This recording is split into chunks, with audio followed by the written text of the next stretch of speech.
বাইরে আয়।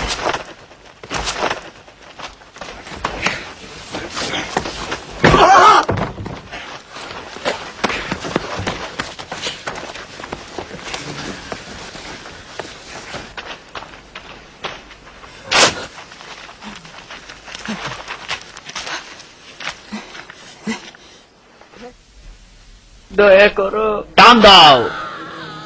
আল্লাহ,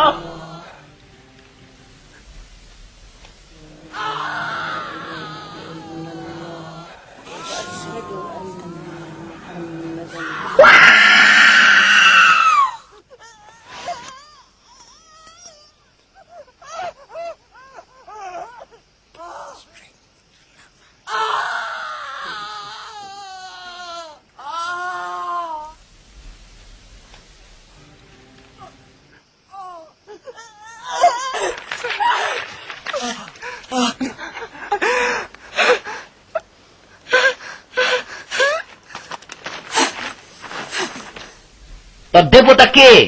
উত্তর দে। বল বল, কে তোর দেবতা? বল।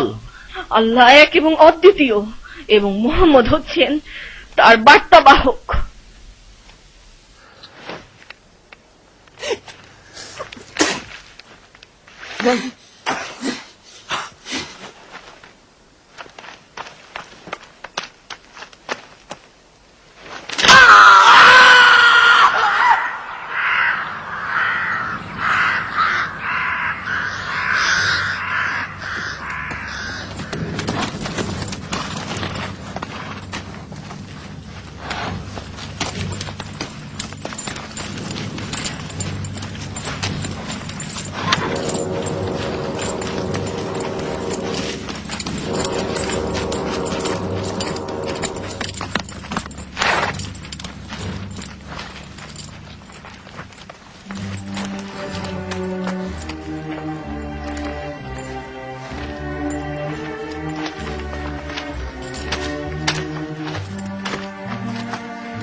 আমর,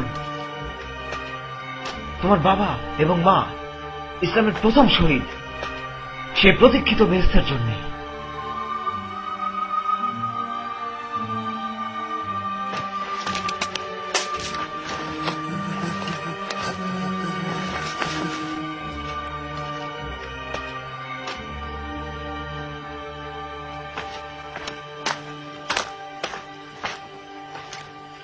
তোমরা কি পরিমাণ নির্যাতন সইতে পারবে? নবী বলেছেন যে আমাদের অবশ্যই মক্কা ত্যাগ করা উচিত। তোমরা থাকলে ওরা মেরে ফেলবে এক এক করে। মোহাম্মদ বলেছেন আবুসিনিয়া একজন খ্রিস্টান রাজা আছে, তার দেশে কেউ নির্যাতিত হয় না।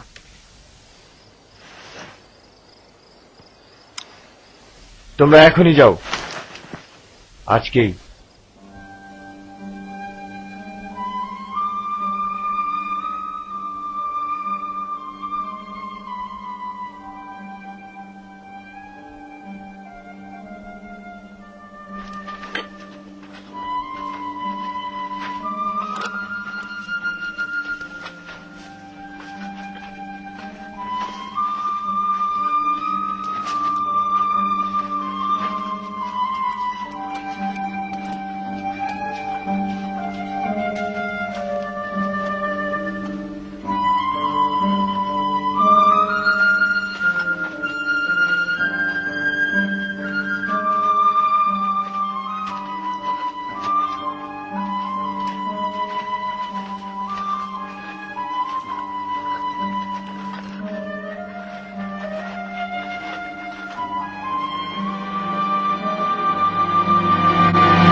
ঘোষার।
ওরা মনে হয় চলে গেছে, চলো যাই।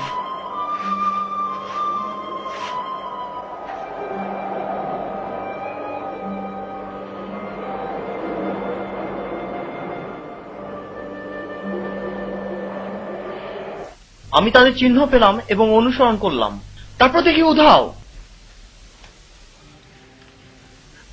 মোড়ের মধ্যে মাথার উপর শকুন, আর তুমি তাদের পালাতে দিলে? পালায়নি, তারা উধাও হয়েছে। মোহাম্মদ আছে, দুর্বলেরা চলে গেছে। তারা তো আমাদের নাম ডুবানোর কারণ হবে। আমরা সব ব্যবসায়ী বিশ্বাস নিয়ে কারবার করি, কোনো দুর্নামে জড়াতে পারি না। ঠিক আছে, শোনো, তুমি তো রাজা আনাজাসির ঘনিষ্ঠ বন্ধু।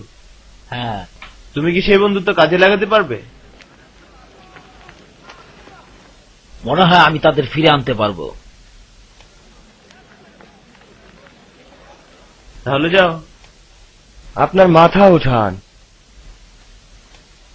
এটাতে আসলে সেরকম ভাবে সংকোচ করার কিছুই নেই।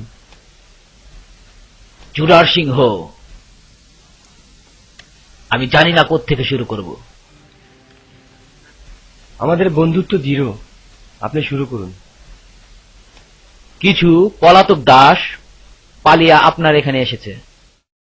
দাসরা ফিরে যাবে? আপনার শুধু আমাদের দাসগুলোকে ফেরত দেওয়া লাগবে। তাদের মধ্যে কিছু মুক্ত মানুষও আছে, বিপ্লবী।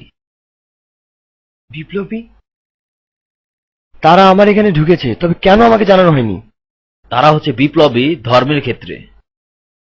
এক সময় না এক সময় সব ধার্মিক ব্যক্তিরাই বিদ্রোহী ছিল, এবং ইচ্ছা অনিচ্ছায় তারা পৃথিবীর বিভিন্ন জায়গায় দাস হিসেবে বিক্রি হয়ে যায়। জেসাস ক্রাইস্ট যদি মেষপালক হন, তার মানে কি এই যে মানুষের আত্মাগুলো ভেড়া হয়ে গেল? কিন্তু তারা বেইমানি করেছে তাদের পূর্বপুরুষের ধর্মের সাথে। তারা এক উম্মাদের ভক্ত, নিজেকে বলে নবী। কিন্তু কথা না শুনে তাদের আত্মাকে আমি শৃঙ্খলাবদ্ধ করতে পারি না।